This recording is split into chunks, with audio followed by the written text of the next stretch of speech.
Jules Facing.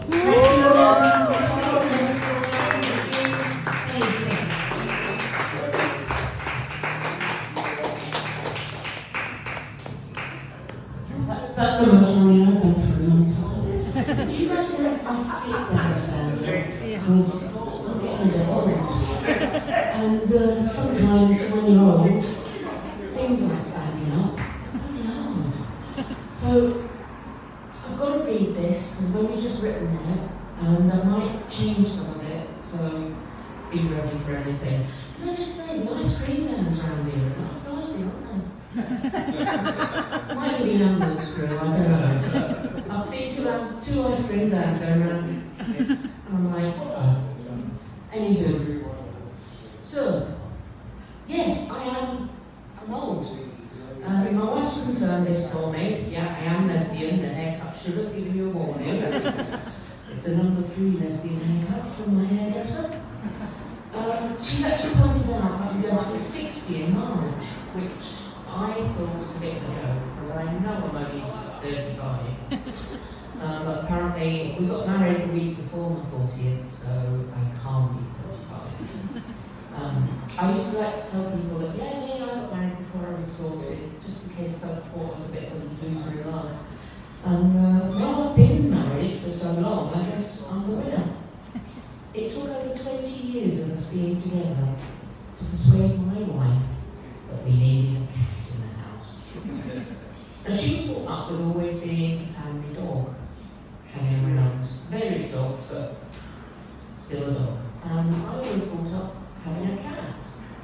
Because when I was 5, one of our neighbours brought their little kittens to my class.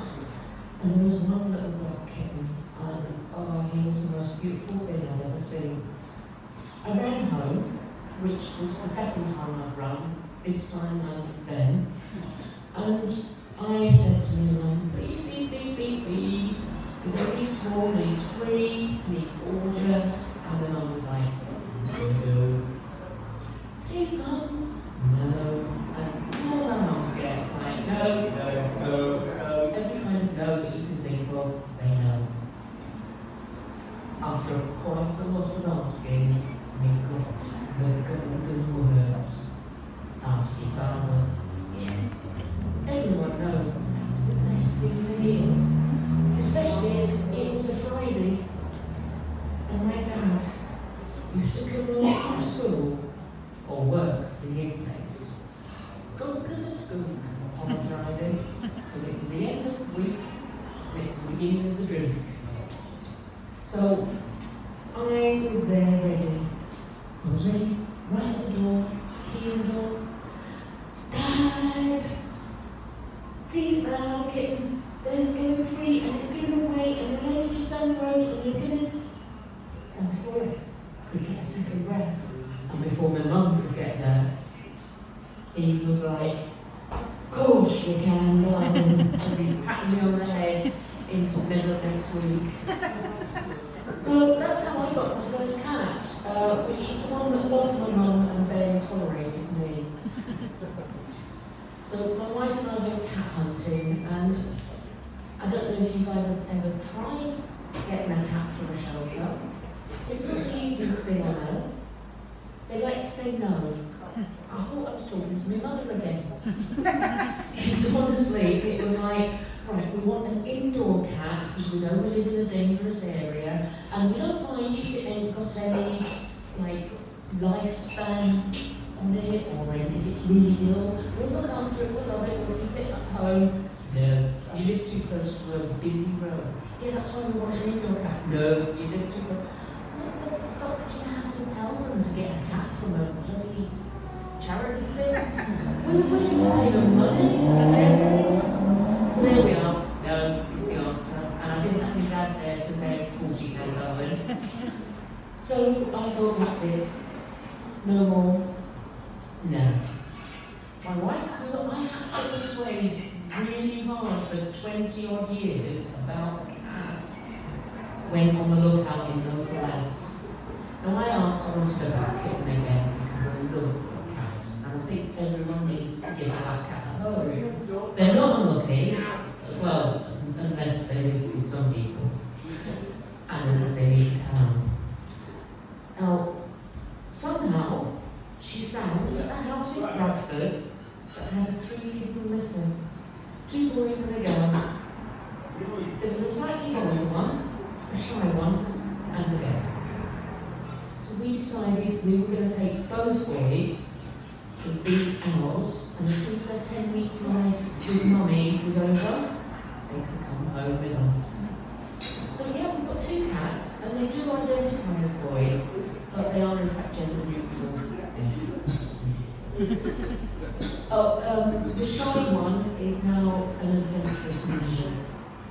The bolder one now hides if anyone comes to the house, and he cries whenever he's in the travel bag for a trip to the dance.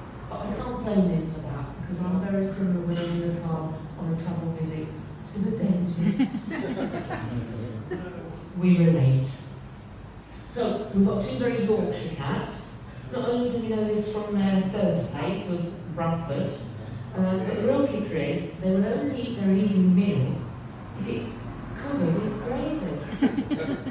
I have to make a special pet-friendly gravy to add to their supposedly in-gravy food. You know, the stuff that you get in cans and in pouches and costs you a fortune. There's not gravy on that, there's a little smear or something.